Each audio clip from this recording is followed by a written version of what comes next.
A marca Pampers, conhecida como líder mundial de mejor brookie para baby, a celebrar o primeiro nascimento de Aya 2023. Pampers está oferecendo um portfólio de produtos para baby que está mundialmente reconhecido para a qualidade e está recomendado e confia para profissionalismo médico e também maior.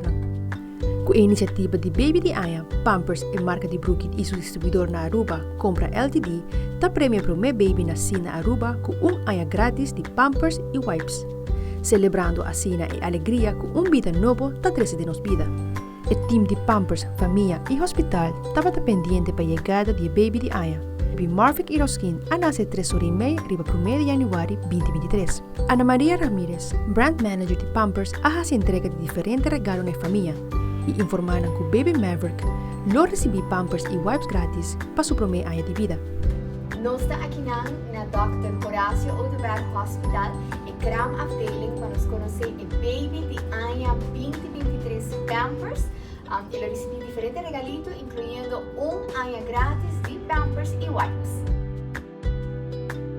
A maior Georgina Brown e Marvin Iroskin estavam contentes de receber o regalo de Pampers e está sumamente contente com o nascimento de Nayu Homer. Para bem na família Iroskin com o nascimento de nosso primeiro baby de Aya, Marvin Iroskin.